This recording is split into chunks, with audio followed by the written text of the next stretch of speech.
Hello everyone, my name is Muskan and I am student of Basic Chemistry Honors first year. Today I am here to give presentation on the topic effect of temperature on rate of reaction and different methods to determine the order of the reaction. So let's start. So now we will study our first topic, that is effect of temperature on the rate of the reaction. इसको हम Arrhenius equation भी कह सकते हैं. Qualitatively तो हमने पहले ही study कर लिया था कि जो क्या क्या इफेक्ट होगा हमारे पास रेट ऑफ द रिएक्शन पे, टेम्परेचर का हमारे पास क्या इफेक्ट होगा, ये हम स्टडी कर चुके थे. इसमें हमने एक बात देखी थी, अगर हम टेम्परेचर को इंक्रीज कर रहे हैं तो हमारा रेट ऑफ रिएक्शन इंक्रीज हो रहा है. और सेकेंड फैक्टर पॉइंट हमने ये भी देखा था, अगर हर एक 10 डिग्री राइज ऑफ टेम्परेचर पे जो रेट ऑफ द रिएक्शन हो रहा है वो हमारा डबल हो रहा है. Rate of the reaction double हो रहा है हमारे पास. इसके अंदर हमने बहुत सारी चीज़ें और पढ़ी थी, दैट इज एक्टिवेशन एनर्जी क्या होती है, इसको हम ई से लिखते हैं. थ्रेशोल्ड एनर्जी क्या होती है, एनर्जी बैरियर क्या होता है, एक्टिवेशन कॉम्प्लेक्स क्या होता है, कैटालिस्ट का क्या इफेक्ट होता है, इन सब चीज़ों के बारे में. सो मैं आपको थोड़ा सा इन चीज़ों के बारे में रिमाइंड करवा देती हूँ. सो कुछ टर्म्स है, वन बाय वन करके हम उनको स्टडी करते हैं. फर्स्ट टर्म आती है हमारी थ्रेशोल्ड एनर्जी. थ्रेशोल्ड एनर्जी हमारे पास क्या होती है, इसको कैसे डिफाइन करेंगे, इसको डिफाइन करेंगे the minimum amount of energy, minimum amount of energy required to convert reactant into products, उसको बोलते हैं थ्रेशोल्ड एनर्जी. इसका मतलब है कि कितनी कम से कम कितनी अमाउंट ऑफ एनर्जी की हमें रिक्वायरमेंट हो कि हम जो रिएक्टेंट्स हैं उनको प्रोडक्ट्स में कन्वर्ट कर सकें. इसी की तरह सिमिलरली एक चीज़ होती है हमारे पास एक्टिवेशन एनर्जी. अब देखते हैं कि एक्टिवेशन एनर्जी क्या होती है. एक्टिवेशन एनर्जी को ई से लिखते हैं. एक्टिवेशन एनर्जी सिमिलर इसी की होती है, बस वहाँ पे मिनिमम की जगह हम क्या लिखते हैं, the extra amount of energy की, कितनी एक्स्ट्रा अमाउंट एनर्जी की हमें रिक्वायरमेंट होगी कि जो रिएक्टेंट्स हो किस में कन्वर्ट हो सकते हैं प्रोडक्ट्स में, उसको बोलते हैं हम हमारी एक्टिवेशन एनर्जी. देखते हैं जो इफ़ेक्ट था टेम्परेचर का, effect of temperature rate of reaction,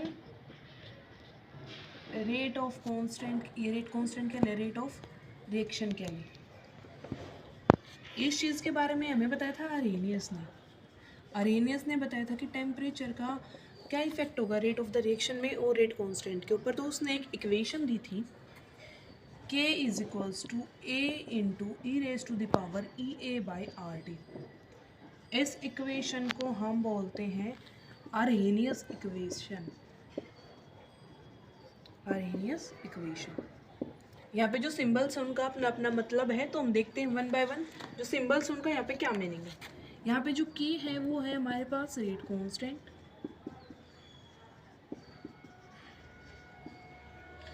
EA है हमारे पास activation energy,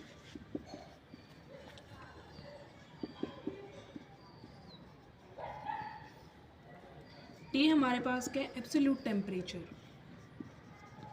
absolute temperature, and R हमारे पास क्या है, गैस कांस्टेंट, A हमारे पास है फ्रीक्वेंसी फैक्टर.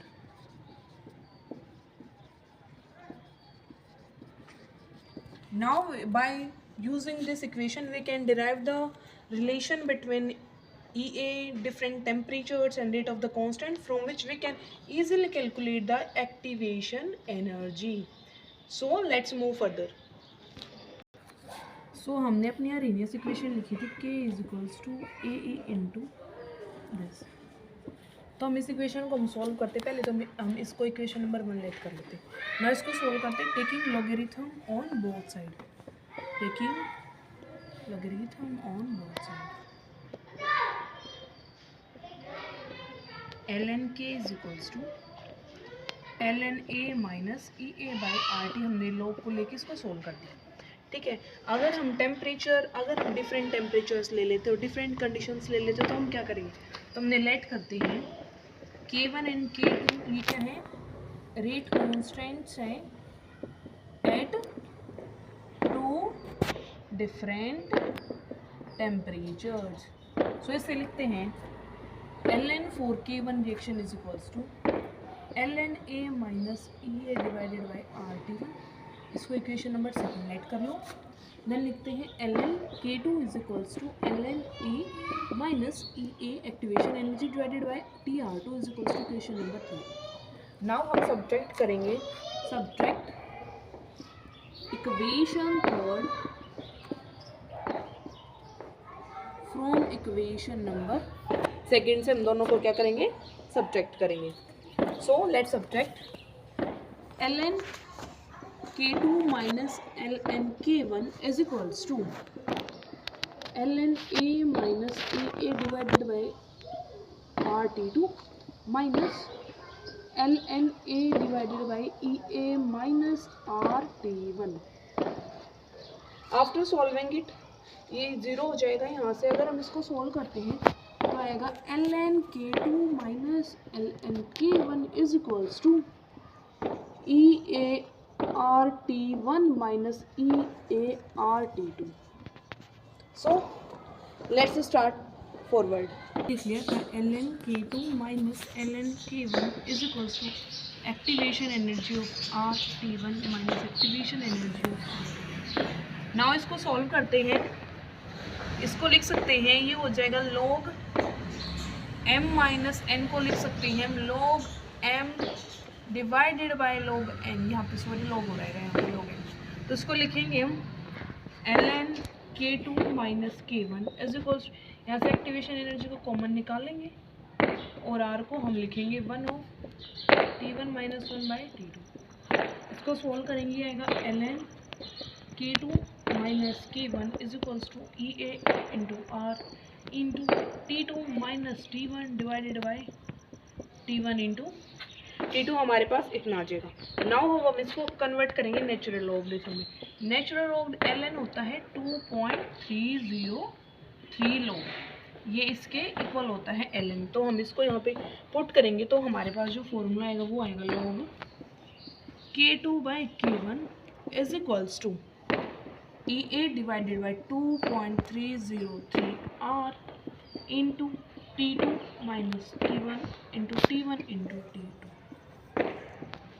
ये हमारे पास आता है अरेनियस इक्वेशन से, जो हमने इफेक्ट ऑफ टेम्परेचर निकाला है वो दिखाया गया। अगर हमारे पास दो रेट कांस्टेंट हो, K1 K2 की वैल्यू अलग हो और डिफरेंट टेम्परेचर्स पे हो, तो हम कैसे यहाँ से एक्टिवेशन एनर्जी का फॉर्मूला कैलकुलेट कर सकते हैं। तो हम यहाँ से ईजिली हम इससे इधर उधर करके इनको ईजिली हम एक्टिवेशन एनर्जी यहाँ से हम अपनी कैलकुलेट कर सकते हैं। हमारे पास इक्वेशन क्या है, log K is equals to, ये हमारे पास इक्वेशन है, ठीक है। अब हम y is equals to mx plus c वाला फॉर्मूला लगाएंगे और हम ड्रॉ करेंगे graph log k versus t के बीच में। तो ये हमने ले लिया, t को हम दिस लेंगे एंड यहाँ पे आ जाएगा log k हमारा। तो हम यहाँ पे ग्राफ ड्रॉ करेंगे, तो जो ग्राफ है वो आएगा दिस, ग्राफ आएगा नीचे। और यहाँ पे देखो हमारे पास जो m होता है वो होता है हमारे पास स्लोप, c हमारे पास होता है इंटरसेप्ट, y एक्सिस का और x एक्सिस का आपको पता ही। तो हमारे पास जो स्लोप आया वो आया है minus EA divided by R, मतलब ये स्लोप हमारा नेगेटिव है इसलिए नीचे, और ये जो हमारा है ये हो गया हमारा इंटरसेप्ट, एंड इंटरसेप्ट का फॉर्मूला है, इंटरसेप्ट की वैल्यू आई है लोगे। तो हमारे पास जो स्लोप आया वो कितना आया है minus EA by R into 2.303। अगर हम उसको लॉग के वैल्यू में कन्वर्ट करेंगे तो यहाँ पे क्या आ जाएगा, इंटू 2.303 भी हमारे पास यहाँ पे क्या हो जाएगा, ऐड हो जाएगा। यहाँ पे भी आएगा 2.303, और जो हमारे पास इंटरसेप्ट की वैल्यू आई है वो आई है log A, हमारे पास क्या है अपने इंटरसेप्ट की वैल्यू। और जो नेक्स्ट टॉपिक है वो है determination of order of the reaction by different methods. So first हम करेंगे differential rate equation method. First करेंगे डिफरेंशियल रेट इक्वेशन मेथड से। सो जो ये डिफरेंशियल रेट इक्वेशन मेथड है ये किस पे बेस्ड है, ये बेस्ड है रेट्स लॉ पे, ये बेस्ड है। रेट्स लॉ में क्या कहता है, रेट्स लॉ बताता है में जो रेट ऑफ द रिएक्शन है ना वो डायरेक्टली प्रोपोर्शनल होता है उसकी कंसंट्रेशन की nth ऑर्डर से। मान लो कंसंट्रेशन अगर हमने सी लिए तो उसका ऑर्डर के n हो जाएगी, इसका इन्वर्सली प्रोपोर्शनल होता है। इसका मान लिया, इसको मान लिया हमने इक्वेशन नंबर स्टार्ट। अगर हम मान लिए अगर C1 किसी दूसरी कंसंट्रेशन है, C2 कोई दूसरी कंसंट्रेशन है, और हमें बोल रहा है कि आपको रेट कांस्टेंट इसके लिए लिखना है, तो R इसके लिए लिखेंगे R1 is equals to K C1 raise to the power n, इसको मान लिया equation number 1। Similarly R2 is equals to K C2 raise to the power n, दोनों हो गए इक्वेशन। नाउ हम क्या करेंगे, डिवाइड इक्वेशन सेकंड को हम फर्स्ट से डिवाइड करेंगे। तो इक्वेशन सेकंड क्या है, R2 is equals to K C2 raise to the power n। Equation 1 क्या है, R1 is equals to K C1 raise to the power n। K से K हमारे पास क्या हो जाता है, कैंसिल आउट हो जाता है, तो हमारे पास बचता है R2 बाई R1, और इसको हम लिख सकते हैं C2 divided by C1 whole raise to the power n। Now हम इसको क्या करेंगे, हम लेंगे इसका लॉग दोनों साइड, तो taking log on both sides, दोनों साइड हम क्या लेंगे, लॉग लेंगे, तो ये आगे हो जाएगा log R2 divided by R1 is equals to, ये हो जाएगा n log C2 divided by C1। R2 by R1 is equals to n log C2 divided by C1। Okay, तो हम इसको सोल्व करेंगे, हो जाएगा log R2 minus log R1 is equals to n log C2 minus log C1। तो हमें निकालना है n, और n यहाँ पे क्या है, ऑर्डर ऑफ द रिएक्शन, तो n is equals to log R2 minus log of R1 divided by log C2 minus log of C1। यहाँ से हम निकाल सकते हैं, और n यहाँ पे है जो हमारे पास, वो क्या है,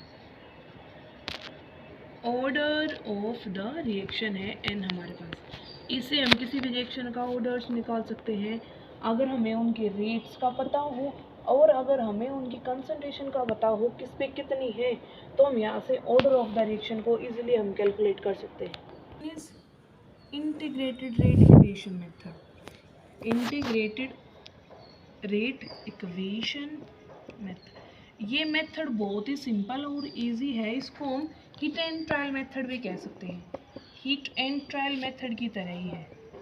इसमें हम क्या करेंगे, हम है ना के की जो वैल्यू हम इसमें कैसे कैलकुलेट, जैसे कि ज़ीरो ऑर्डर के लिए हमें पता है अगर ऑर्डर हमारा ज़ीरो है तो उसके लिए हम के कैसे कैलकुलेट कर सकते हैं, 1/T A note minus A is initial concentration, note is initial concentration, A is final. अगर हमारे पास फर्स्ट ऑर्डर है तो उसके लिए के की वैल्यू कितनी होती है, 2.303 T into log of A into A minus x. Second order के लिए हमारे पास के का क्या फॉर्मूला होता है, सेकेंड ऑर्डर के लिए हमारे पास के का फॉर्मूला होता है 1/T इंटू एक्स इंटू ए माइनस एक्स। थर्ड ऑर्डर के लिए हमारे पास के का क्या फॉर्मूला होता है, ऑर्डर के लिए हमारे पास के का ये फॉर्मूला होता है। इसमें हम क्या करेंगे, हर एक फॉर्मूले में हम के की वैल्यू पुट करेंगे, के की वैल्यू पुट करेंगे, हम यहाँ पे डिफरेंट कंसंट्रेशन और डिफरेंट टाइम्स पे हम के की वैल्यू करेंगे। अगर हर जगह के की वैल्यू कांस्टेंट आ गई, कांस्टेंट एट ऑल कंसंट्रेशन, अगर के की वैल्यू डिफरेंट कंसंट्रेशन पे कांस्टेंट आ जाती है तो हम कह सकते हैं, चाहे वो जीरो ऑर्डर में पुट किया नहीं है, चाहे फर्स्ट में, सेकंड में, थर्ड में, जिसमें भी पुट करोगे तो हम कह सकते हैं वही उस जो ऑर्डर है वही उसका क्या हो जाएगा, वही उसका क्या हो जाएगा, ऑर्डर हो जाएगा किसका, रिएक्शन का। सो अगले अपने नेक्स्ट मेथड की तरफ प्रोसीड करते हैं। थर्ड आता है हमारे पास ऑस्टवाल्ड्स आइसोलेशन मेथड। इस मेथड में कुछ नहीं होता, हम एक जनरली हम एक रिएक्शन को कंसिडर कर लेते हैं कि ए कन्वर्ट हो रहा है प्रोडक्ट पी में, तो according to rate law, so हम लिखेंगे according to rate law. Rate law से हम लिखते हैं rate of the reaction R is equals to K into molar concentration of A की पावर अल्फा बी की पावर बीटा। इसको हमने इक्वेशन मानता है। सेकेंड इक्वेशन में हम क्या कंसिडर करते हैं, हम मानते हैं वो जो रेट है रिएक्शन का वो 2 टाइम्स हो जाता है। अगर हम मोलर कंसनट्रेशन ए की भी 2 टाइम्स कर देते हैं, अगर हम मोलर कंसनट्रेशन बी की भी अगर हम 2 टाइम्स कर देते हैं, तो रेट ऑफ द रिएक्शन है वो हमारा कितना हो जाता है, 2 टाइम्स होता है। तब हम क्या करेंगे, अब क्या करेंगे, हम इनको डिवाइड कर देंगे।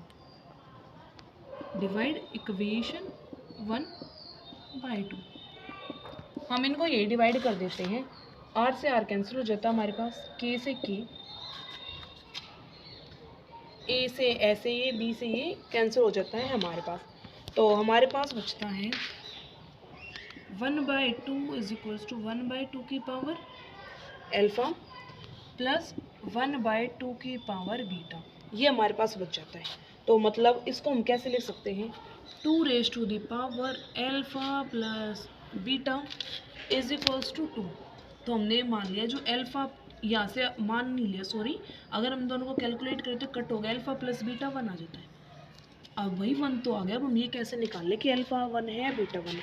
तो इसमें होती है हमारे पास पॉसिबिलिटीज़, क्या होती है, पॉसिबिलिटीज़ होती है इसमें हमारे पास की, वही पॉसिबिलिटी हो सकती है कि क्या क्या होगा। पॉसिबिलिटीज़, फर्स्ट पॉसिबिलिटीज़ मान लेते हैं, या तो अल्फा 1 है, अगर अल्फा 1 है तो बीटा हमारे पास क्या है, 0। सेकंड, बीटा 1 है तो अल्फा हमारे पास क्या है, 0। थर्ड पॉसिबिलिटीज़ क्या है, अल्फा भी हमारे पास 0.5 है एंड बीटा भी हमारे पास क्या है, 0.5 है। ये वैसे मेथड, इसको हम पॉसिबिलिटीज़ लगा के हम इस मेथड से हम सॉल्व कर सकते हैं। Our next method is fractional life method. Fractional life या हम उसको कहते हैं half life method. Half life method हमें पता है जो टी हाफ होता है किसी भी रिएक्शन का, वो इनवर्सली प्रोपोर्शनल होता है डिस्के।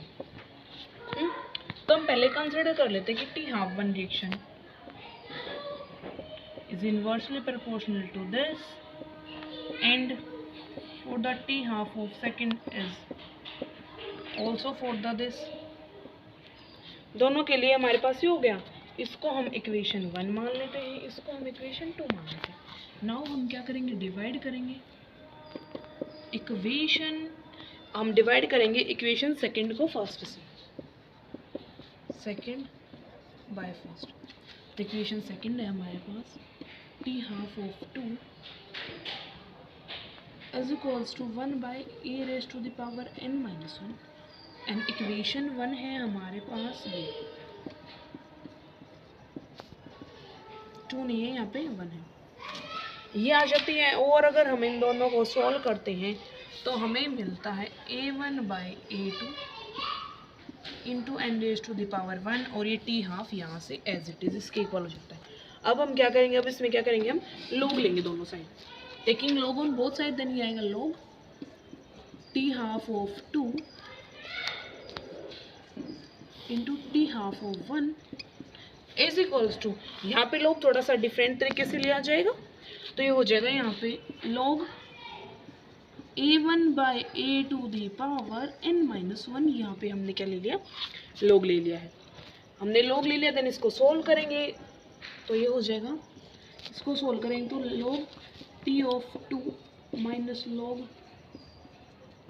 t of 1 is equals to n minus 1 log a1 divided by a2। तो हमारा जो लास्ट स्टेप था वो था log t half of 2 minus t half of 1 is equals to n minus 1 log of a1 by a2। now we will solve it log a1 minus a2। तो ये हो जाएगा यहाँ पे as it is log t half of 2 minus t half of 1 is equals to n minus 1 log A1 minus A2, तो हमें निकालना है n, तो ये हमारे पास निकल के आ जाएगा n is equals to 1 plus log of t half of 2 minus t half of 1 divided by log A1 minus A2. So n is here order of the reaction. So ये लास्ट मेथड था जिसके उससे हम order of the reaction निकाल सकते हैं. Various methods हमने पहले कर चुके हैं जिससे हम ऑर्डर ऑफ द रिएक्शन हम अपना कैलकुलेट कर सकते हैं. So that's all about for these two topics. Thank you and have a cheerful day.